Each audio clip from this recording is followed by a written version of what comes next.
Հույզերի խախ, էմոցիոնալ խորություն ու դինամիկ կոմպոզիցիա է փոխանցում իր կտավներով գույների վարպետը։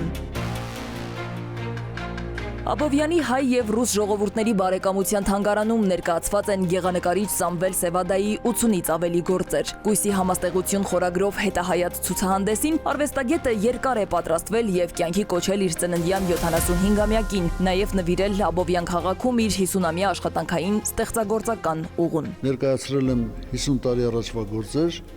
եւ մինչեւ այսօրով տարբեր ժամանակների աշխատանքներ կան այստեղ, դրանք իրանք տարբերվում են նույնիսկ գույնով, մտածողությամբ։ Գույնը որպես հույզի լեզու։ Սևադայի կտավներում գունային գաման պարզապես գեղարվեստական հնարք չէ, զգացողությունների, ապրումների ու հոգու լեզվի թարգմանն է։ Ամեն երանգ մի գաղափար, տրամադրություն կամ հոգեվիճակ է։ Վերուսանողական տարիներից սիրահարված էի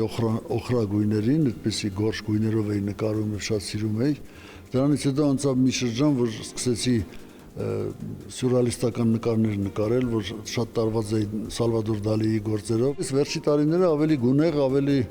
մոտս մի տեսակ այդպես վերածնունդ սկսվեց, բան եւ այլն, սկսեցի ավելի գունեղ նկարներ նկարել, ոսկիներ կամ մեջը շատ հետաքրքիր կապույտներ, կարմիրներ։ Ամեն մի գույնը երեխեք նկարչության մեջ խոսում է։ Ամեն մի գույնը իր արտահայտչա միջոցն ունի, այսինքն իր նույնիսկ միտքը ունի։ Սևադայի գեղարվեստական ձեռագրին շատերն են ծանոթ։ Արվեստագետը շուրջ 30 անհատական ցուցահանդես է ունեցել աշխարհի տարբեր երկրներում՝ Միացյալ Նահանգներում, Կանադայում, Լեհաստանում, Էստոնիայում, Ռուսաստանում եւ այլուր։ Նա տեսնում ու պատկերում է կյանքն իր ելևէջներով։ Կտավներից առանձնացնում է այս մեկը, որ ստեղծել է Չարենցի բանաստեղծության մոտիվներով։ Ետ կնայես ու կճիչած կարոտից, ջինջ արցունքներ կճաճանչեն, կմարեն։ Այդ բանաստեղծության մոտիվներով ասա նկարած, նկարել եմ մի քանի անգամ այս նկարը, բայց տարբեր